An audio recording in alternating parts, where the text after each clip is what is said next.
Welcome back, everybody, to episode 343 of the AM/PM podcast.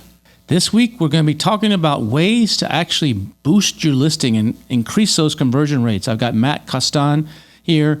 Matt is an expert when it comes to testing your main image, what you should put in your second image, some other tricks and tips on actually boosting your sales. We've got some really great actionable stuff this week for you. I think you're going to really enjoy this episode. And don't forget, it's less than a month now until the $1 Billion Seller Summit in Puerto Rico. If you haven't gotten your ticket, you can go to billiondollarsellersummit.com, and hopefully you can join us in San Juan, Puerto Rico from June 11th to the 15th. Enjoy this episode. Welcome to the AM/PM podcast. Welcome to the AM/PM podcast, where we explore opportunities in e-commerce. We dream big and we discover what's working right now. Plus, this is the podcast where money never sleeps, working around the clock in the AM and the PM. Are you ready for today's episode? I said, are you ready? Let's do this. Here's your host, Kevin King. Matt Kostan, welcome to the AM/PM podcast. I hear that we're going to try to make this one of the most downloaded podcasts ever. Is that right? That's what you told me right before Absolutely. we started, right? We're gonna, I got my coffee, so we're gonna do it. We're gonna make it super valuable. Awesome. You recently presented on the Helium 10 Elite a few months ago, back in, I think it was in March or something, and that went over really, really well. A lot of people really liked your presentation, said it was awesome. So if you're a Helium 10 Elite member and listening to this podcast, be sure to go back and check out Matt's presentation from the March Helium 10 Elite. But I've got Matt here on the podcast for everybody, whether you're a Helium 10 Elite member or not now. And Matt, let's just, for the people that don't actually know who you are, let's just give a little backstory. What you've been selling for quite some time, right? Yeah, so I've been selling on Amazon. I like to say before it was cool. So like maybe 8-9 years ago. But I've been involved with software and also just e-commerce in general for well over 10 years. So where did you get your start? So over 10 years ago, if it wasn't Amazon, did you start on eBay or on Etsy or on Craigslist or something like that? Or where did you get your start? Yeah, so the very first e-commerce thing that I started working on was actually when I worked for a pharmaceutical company. They were a wholesaler and they would sell to other shops.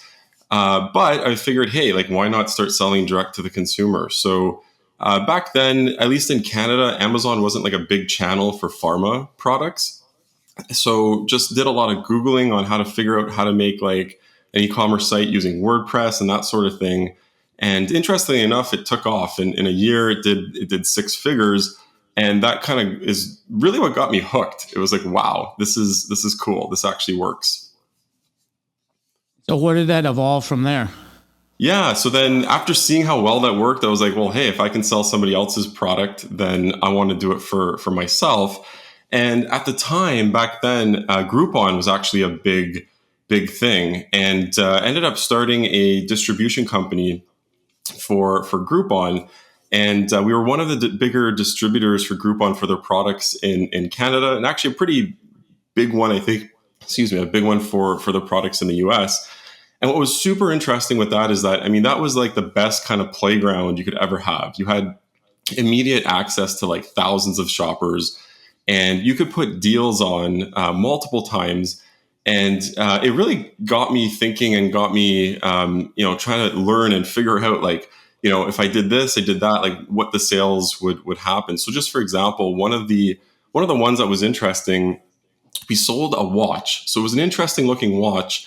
And, the first time we did the deal with Groupon, it sold maybe about $7,000 worth. And, being in marketing, being my background on like, how can I make things stand out? How can I make things different? Most of the products on Groupon at the time were just generic. There wasn't much to them. So I made that extra effort of trying to just come up with a brand name and, switch out the main product image because that's what everyone would get when they got their email. And, the second time we did the deal, it did over $20,000. So it was kind of a really cool playground of just testing products, and it was all drop shipped. So I was able to do like multiple deals per week, just figuring out which products would kind of click. And then eventually that led to Amazon. After figuring out what products worked well with Groupon, it was like, well, hey, maybe some of these would actually work on Amazon, where it was reoccurring revenue. It didn't have to do these one-time off sort of deals. I like to approach things differently. So obviously, there's a lot of tools that you can use with Amazon, but I used to like just talking to shoppers. So there's a site called usertesting.com. They basically let you do kind of like video interviews with shoppers. You pay $50 per video, at least back then. And I was doing this for my Amazon listings. I was just asking people like, hey, what do you think of my listing? How can it be done better? Do you see any images? Do you see any issues with the images? Do you trust the brand? And it was that data that basically helped, steer how I would improve the listings to get more sales. So in these videos, it's kind of like you're looking over their shoulder or something. So they're just scrolling your listing. You have maybe a set list of questions, and they're just scrolling through your listing and just talking out loud, saying and you're just kind of following, seeing where their mouse is clicking and seeing what they're thinking as they look at different things. It was $50 per person to do that? Yeah, so with user testing at the time, it was $50 per person. You basically give a URL. So I was giving my Amazon listing URL, and they could speak for, it was $50 per person, but they could speak for up to like 20, 30 minutes or something like that, which was like a really long time for someone to look over an Amazon listing. But what I got from that, so even for, there's a very generic product category that I sell in, like super generic. And doing those kind of user tests is actually what led me to get a patentable idea on something that's a very much a commodity. So after that experience, that's what kind of led me to developing Productpinion, to be able to share that with other Amazon sellers and have them be able to do user tests where it doesn't necessarily have to cost $50 per person. I mean, one of the big things you're into is like pattern interruption, right? I know you talked about that in your talk on the Helium 10 Elite. And why is that so important? A lot of people don't understand why that's so important and actually how to do that. Can you talk about that a little bit? Yeah, totally. So I've always been into marketing, and marketing in a nutshell is basically, figuring out how to do something different, right? Because people are creatures of doing the same things and expecting the same things. But when you can kind of get someone to pause and actually take notice, that's when they become highly influenceable. So pattern interruption on Amazon is basically trying to figure out what is it that everybody else is doing, and do something unexpected. Do something that gets people to take notice, to take pause.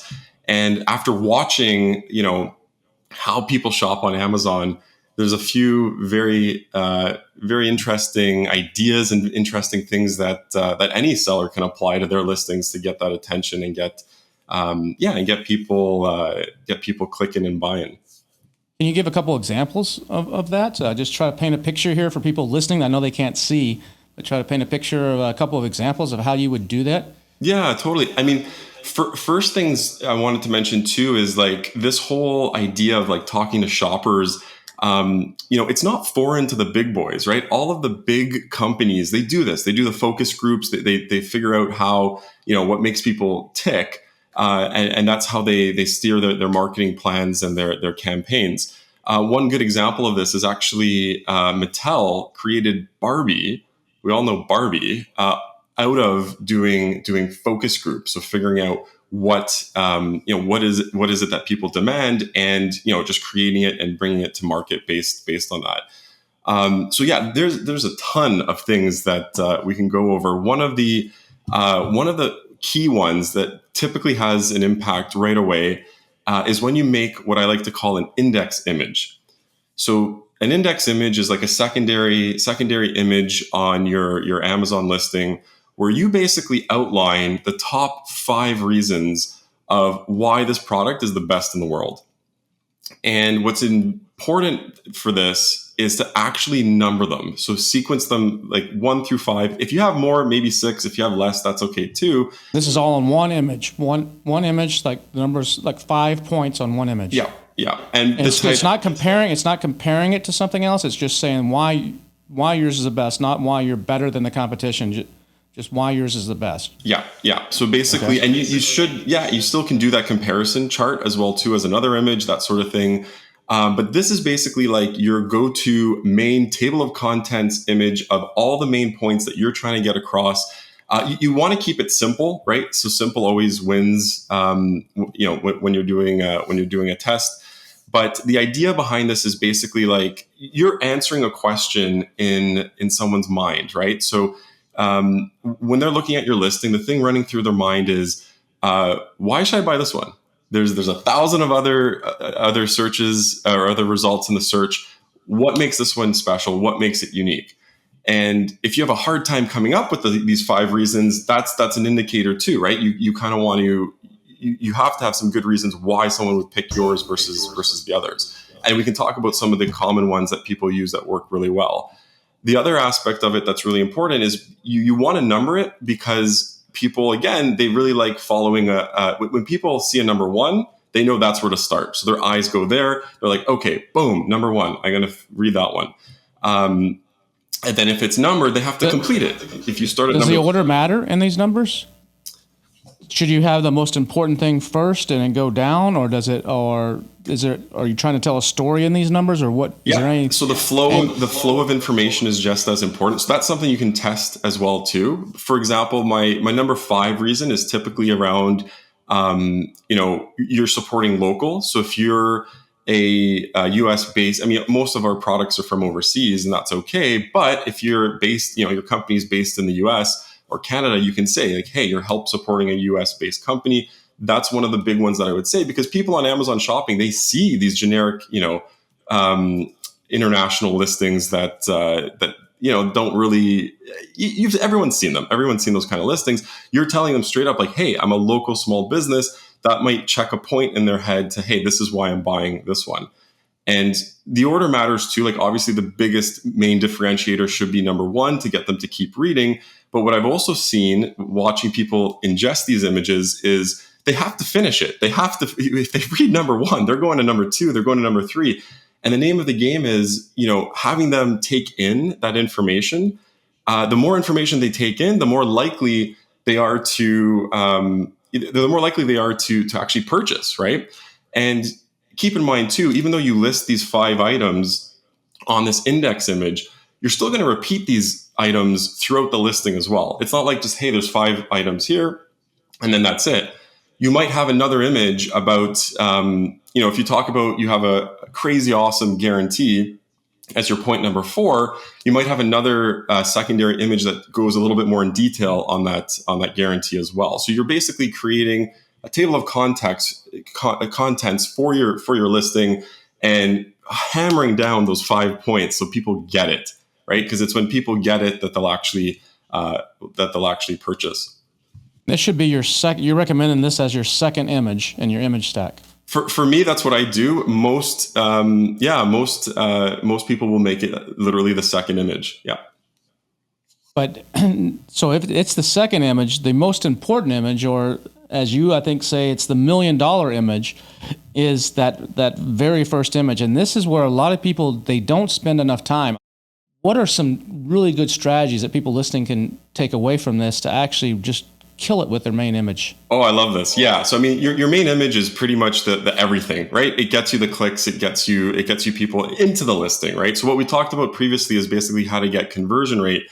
Now we're talking about how to get like a click-through rate, like how to get the clicks when someone's looking at you in the results. And it's obviously super mission critically important as well when you're doing, you're spending a boatload of money on PPC. So if your main image isn't optimized and you're spending tons of money on PPC, you're throwing a lot of money out the door. There are tons of things that you can do, but what I would recommend for your specific category, look what all your competitors are doing and don't do that. And it sounds very simple, but so for example, and I'll give you some examples here. So with one of the products that did over $1 million for me was a simple mosquito repellent bracelet. If you do a search for mosquito repellent bracelets, you'll see a whole bunch of super colorful bracelets that comes in 5 different colors. You name the color, it's one of the bracelets, and it's just like this smorgasbord of colors coming at your face. So I was very intentional to making the product just one color, one solid color. Beyond that, most of the images are just of the product itself, not necessarily on somebody's wrist. So the $1 million image for me was basically putting that mosquito repellent bracelet on somebody's wrist with a thumbs up, right? And doing that caught all the attention.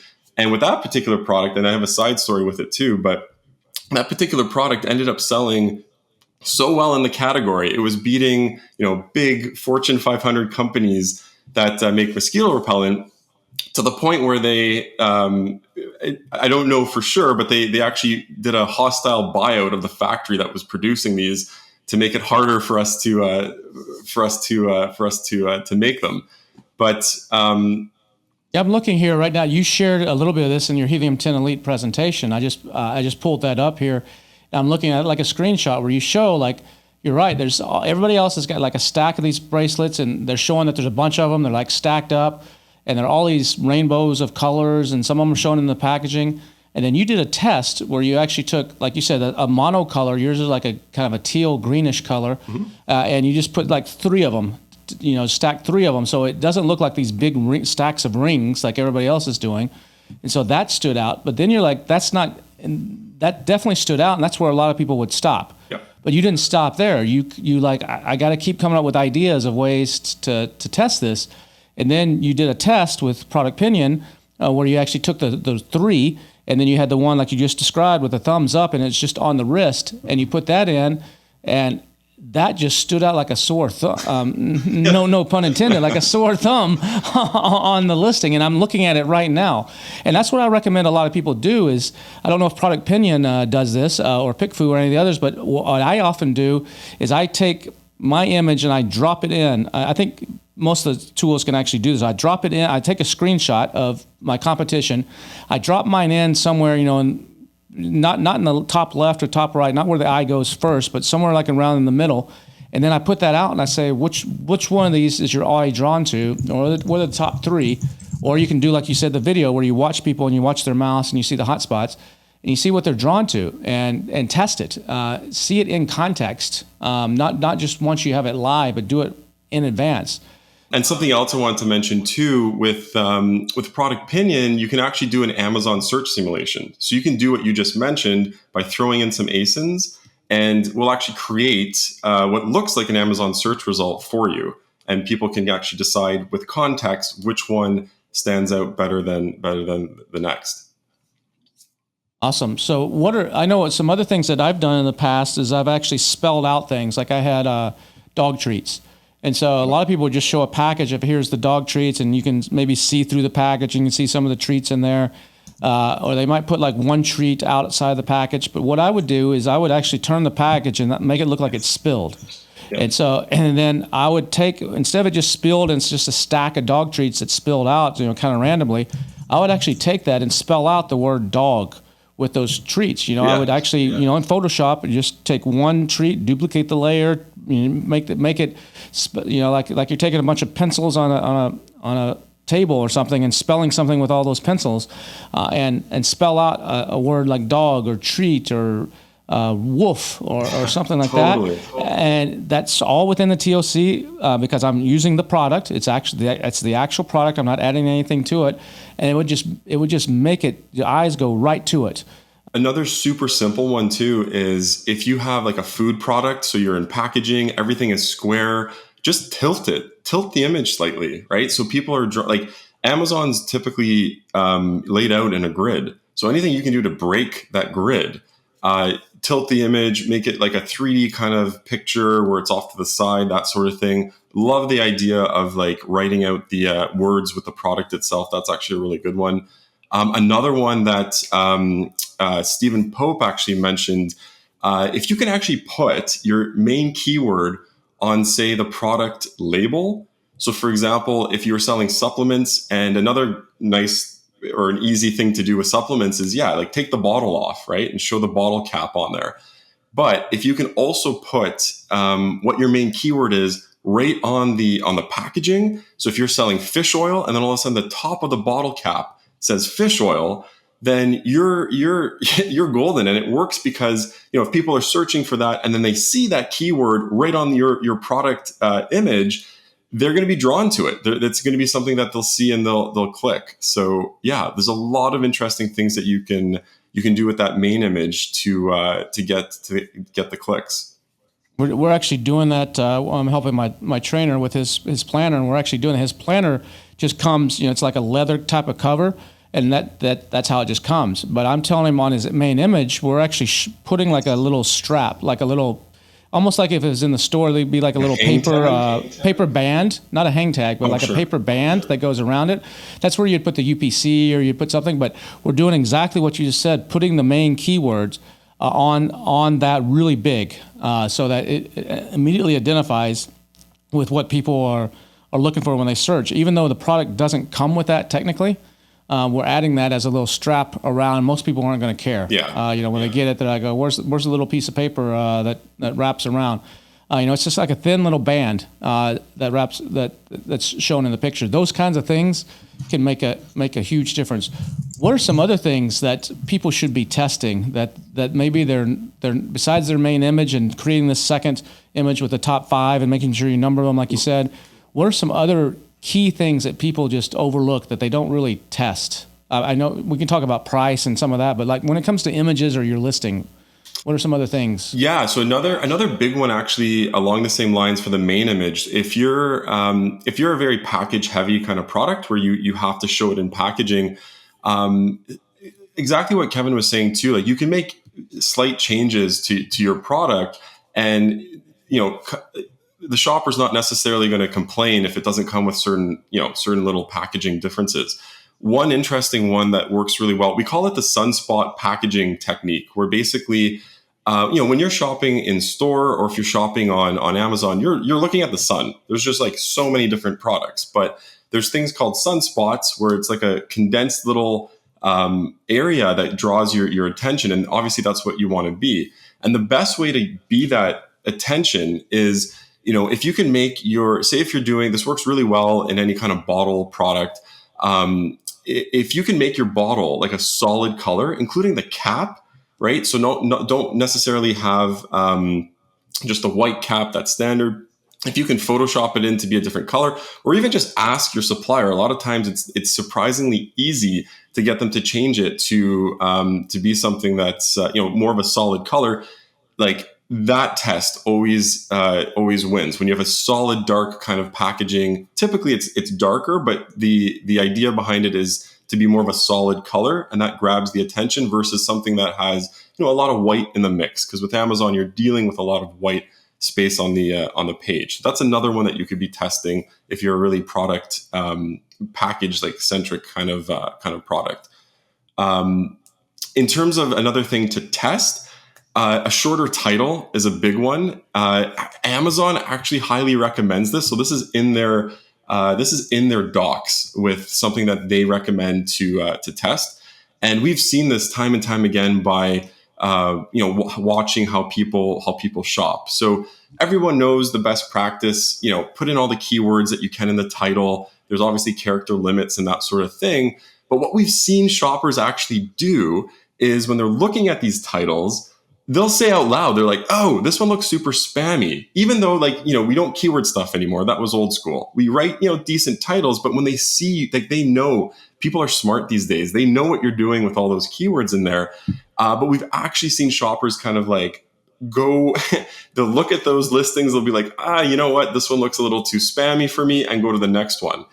Amazon probably knows this too. They probably, obviously they have all the data in the world. So specifically from Amazon's docs, they'll say, try reducing your product title length to under 100 characters to reduce noise and encourage more customers to visit your detail page. Holy crap. Amazon is telling us that our titles are too spammy. Now, obviously, there's your keywords have to be there, and you have to put your keywords in the listing. But that's a test that that I would do if Amazon's recommending it. It's definitely something I would want to play with. That's something that I've been watching for 7 or 8 years. I noticed back in 2015, 2016, 2017 ish. The titles were paragraphs. They were like 500, 600, words. It was characters long. It was crazy. It would take up half the listing page with the title because people were keyword stuffing. And then Amazon came and said, okay, no more of this. In some categories, it got limited to 50. Other ones, they would say 50 or 100. But I always noticed that the best sellers in almost every category had short, to the point titles. So I started recommending to people like in the Freedom Ticket and everything, like, okay, if you need to come out, because there is some gain to having different keywords in your title. It gives you that relevancy. It can help you with a number of things. So I would say, what I tell people and what I do is I start with a longer title when I first launch. When I'm doing my honeymoon period, when I'm doing my heavy PPC, when I'm doing my launching, I actually try to make that title as long as I can. And that way I can try to start getting some relevancy, because every sale that comes in, whether they search for the keyword in the title or not, Amazon gives you a little bit of love for. You get, you score a few little points for that. And so after a period of time, usually a month to 3 months, then I will start actually shortening the title. And then I'll actually go in and I know which keywords are converting the best, from my PPC. I have some data from Amazon, from the brand analytics and search the other reports that are in there. And I can actually fine tune that title to and get that thing short and to the punch. And that usually works. But I know you're also a big fan when it comes to reducing titles or in your listing of using what you call speed bump words. What's that? Yeah. So again, you have to think how people are shopping, right, on Amazon, and everyone shops on Amazon. But if you take a second, when you're looking for something and you're on your phone, you're scrolling through the listings really quick, or even on your desktop, you're kind of like skimming to kind of see, which one is the one that I want to look into, which one's worth investing my time into. So another way to pattern disrupt when someone's searching is to use a word that's a little bit more, that's different, right? That's not typical. And it works based on your industry, right? But you want to use an interesting kind of adjective, a non-typical adjective that will make people take pause. So, for example, you might use the word original, luxury, modern, forged. I really like using indestructible, right? So basically a word that kind of catches the eye, and it might even be a word you put as the first word in your title. So I know obviously the words that are closer to the beginning of the title, Amazon puts more of an emphasis on, but it is worth testing to put one of these interesting words at the front, because the whole idea is when they're scrolling, that's the first thing they're going to read. And hopefully it makes them take pause and get attention to your listing. And do you use those just in the title, or do you use those elsewhere, like in bullet points or in any of your images as well? You can use it. I mean, yeah, by all means, you can use the interesting words all over the listing. I like it best in the title because that's where it'll have the most impact. I feel like the bullets, that's where you're trying to make more of that kind of emotional connection.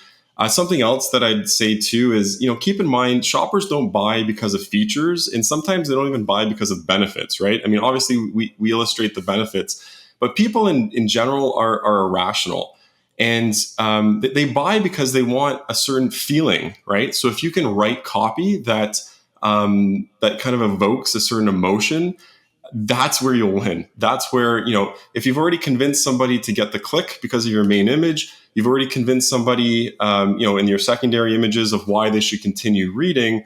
The next step is, then they'll go into your bullets to kind of find out a little bit more information. And your bullets is where you can seal the deal, right? You can get the purchase there by kind of evoking that emotional response. Another cool test that I was working with a bunch of different sellers. So you can put emojis in bullets. And I've always been curious about, does that work? I mean, it kind of gets attention. And what's interesting with doing that test is basically don't put emojis in your bullets. The feedback from shoppers is that it kind of devalues the brand. and there's different ways of using emojis, and it might be different for different categories, but overwhelmingly, it's a negative response when there's emojis in the paragraph text on your listing. So that's another quick tip. Don't necessarily use the emojis.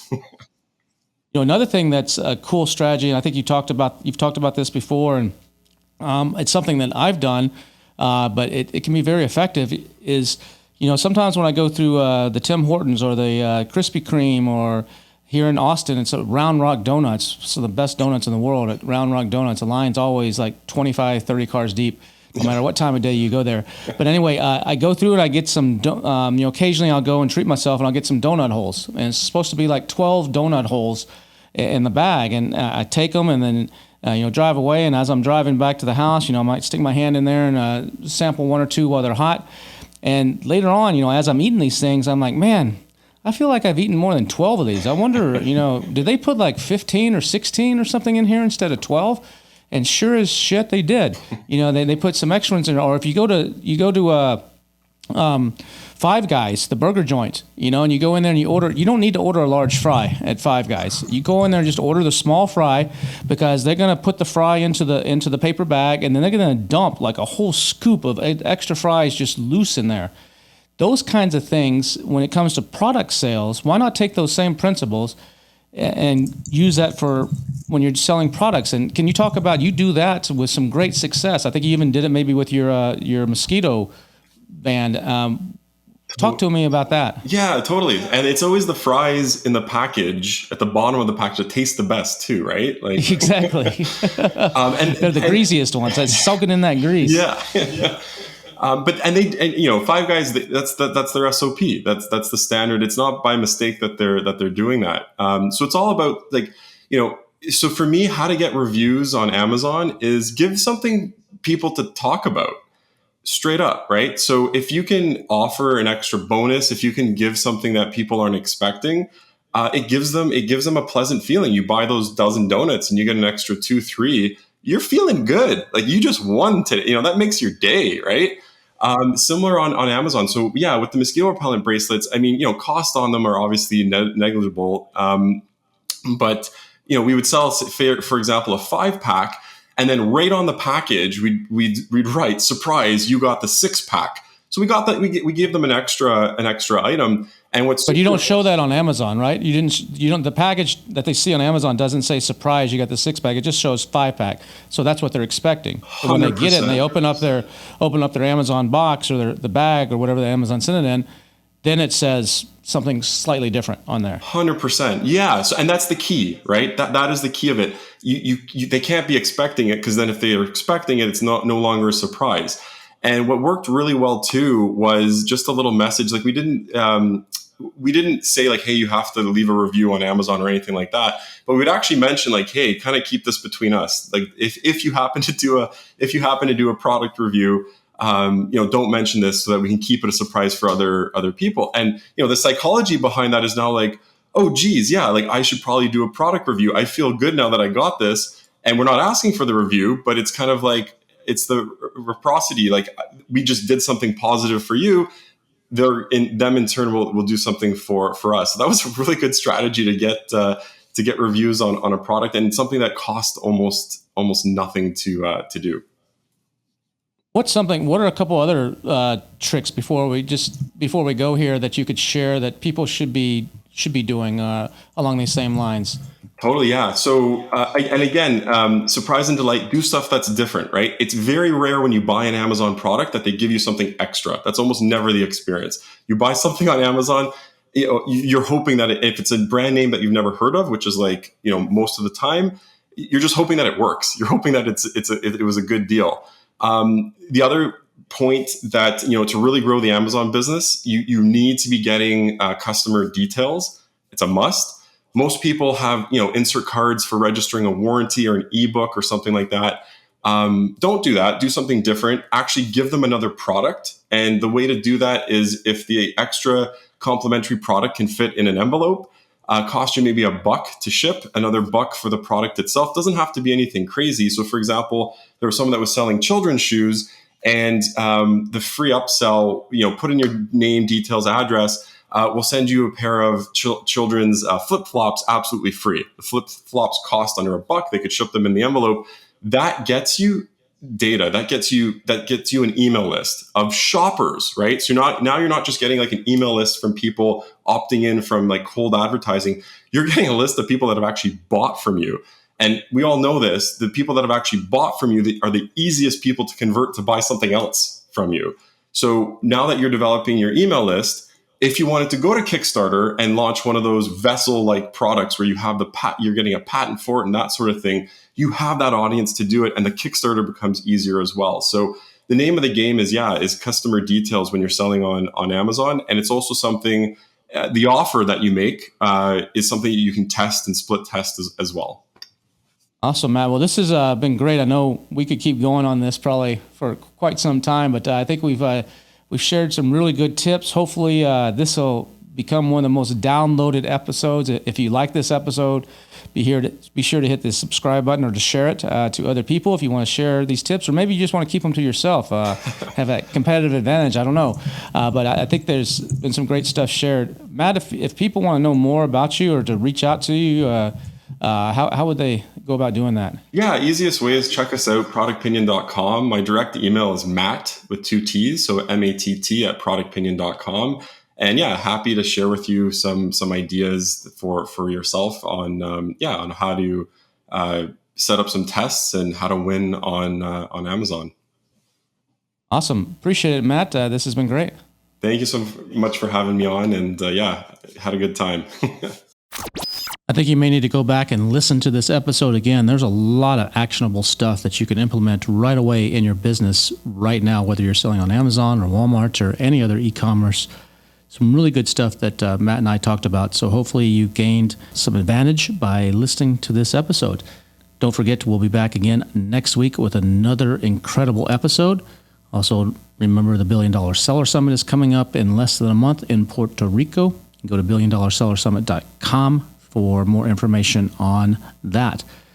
And before we leave today, I've got just some words of wisdom for you. Just a nice little short one. Build your business around your life, not your life around your business. Build your business around your life, not your life around your business. We'll see you again next week.